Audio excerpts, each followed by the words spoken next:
देखो समय खराब है और आगे और खराब होने की उम्मीद है। हमको तो कोहराम ही दिखाई पड़ता है, रोने चिल्लाने की आवाज ही हमको सुनाई पड़ रही है। आप समझो तड़पन ही दिखाई पड़ रहा है।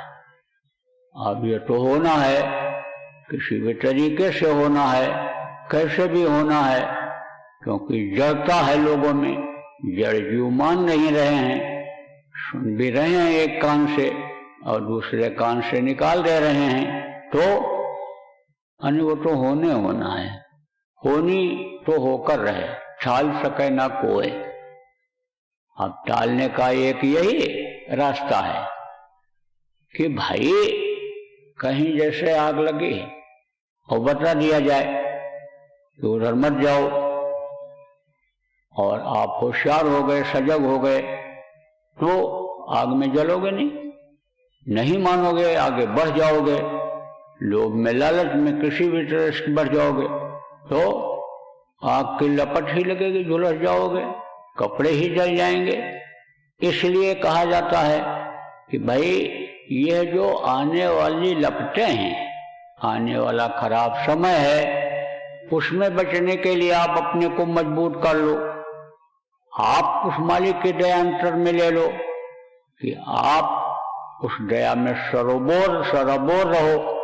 तो कुछ चीजें ऐसी होती हैं कि जैसे समझो बिजली का तार है जिसमें करंट है, लेकिन कुछ में करंट वो नहीं उतरता है, कुछ अलग चीजों में नहीं उतरता है। ऐसे ही आपके ऊपर आंधी आफत का असर न हो, और अगर हो भी तो आपके अंदर बर्दाश्त की शक्ति आ जाए कि जिससे ये शरीर अनियो ही न चला जाए। जो शरीर आपको अनमोल मिला, कोट जन्म जब भटका खाया और तब यह नर्तन दुर्लभ पाया, करोड़ों जन्मों में भटकने के बाद यह मनुष्य शरीर जो आपको मिला, ये आपका बेकार न चला जाए। ऐसे ही खाने पीने और मौज मस्ती में ही ये चला जाए, अकाल मृत्यु में चला जाए। देखो अकाल मृत्यु में समझो कि प्रेत योनि में जाना पड़ता है।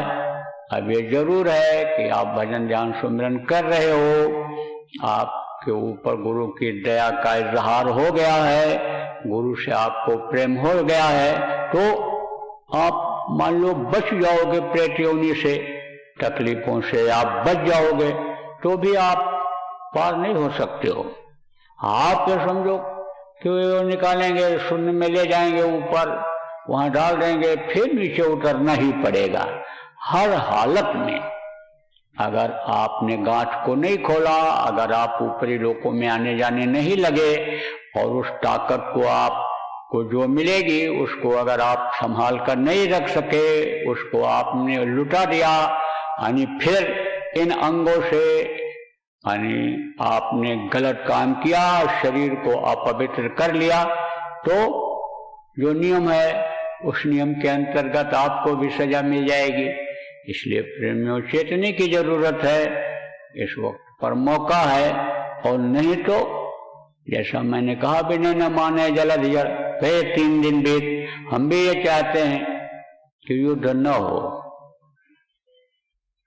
भारत देश के जो इस समय पर कर्णधार हैं, देश को चलाने वाले, देश को संभालने वाले लोग हैं, वो लोग भी नहीं चाहते।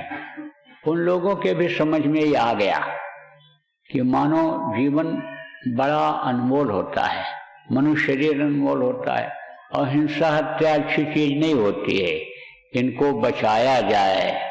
लेकिन अब अड़ोस पड़ोस के लोग या जिनकी नजर भारत देश पर गलत है, वो खुद ही नहीं मानेंगे, तो होनी तो होकर रहे और टाल सके ना कोई।